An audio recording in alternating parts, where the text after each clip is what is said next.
Welcome to the only daily podcast focusing on compliance news of the day. Each morning, start your day with a cup of coffee and Tom Fox, the voice of compliance, to hear about 4 of the top compliance, corruption, or leadership stories you will need to start your day. The Daily Compliance News is a production of the Compliance Podcast Network. First, a word from our sponsor.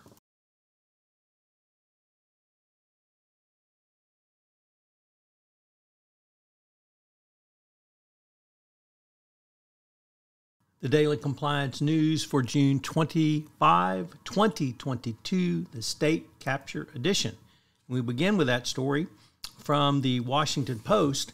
For many years, South Africans watched live on television as a massive corruption inquiry took aim at some of the country's most powerful people. The accusations centered on its former president, Jacob Zuma, and his associates who engaged in complete, total, and utter state capture during his presidency. The report issued found widespread corruption, fraud, and abuse, said current President Cyril Ramaphosa. It's an instrument through which the country can work to ensure such events are never to occur again. So we can only see if South Africa will follow through and do something about the state capture. Next up from the Wall Street Journal, Mingy Sun reporting in the weekly Risk and Compliance wrap-up. UK regulator, the FCA, has fined the UK-based Ghana International Bank about £5.8 million, about $7.1 million, for alleged failures in its money laundering and counter-terrorist financing controls in relation to its corresponding banking activities. The bank claims it's appointed a new board and new management team and has strengthened its controls. But it's the Ghana International Bank, so do business with them at your own peril. From Reuters, law professors prevail over backlash about publishing prosecutors' misconduct.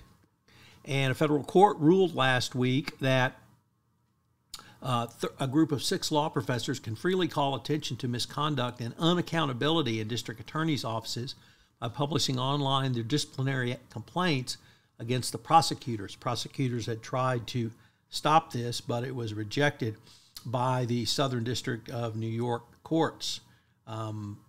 So nothing like transparency to help cleanse bad conduct through the light of day. And finally, Nike becomes the latest company to exit Russia, as reported by the BBC News. It's closed its stores that it's owned in the country. Shops run by local partners can continue to operate, but Nike's winding down those agreements. Networking giant Cisco also said it would fully shut down its operations in Russia and Belarus. Other companies have finalized plans to do so, including McDonald's and Starbucks. Nike made the decision to leave the Russian marketplace, the company said in a statement.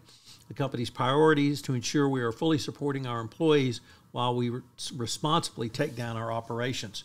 Russia has grown increasingly economically isolated because of their conduct of the invasion of Ukraine and their conduct in prosecuting the war. So the reputational damage if you stay in Russia is going to be severe. The Daily Compliance News is a production of the Compliance Podcast Network and a proud member of C-Suite Radio. Thanks so much for listening. I hope you'll join me again tomorrow.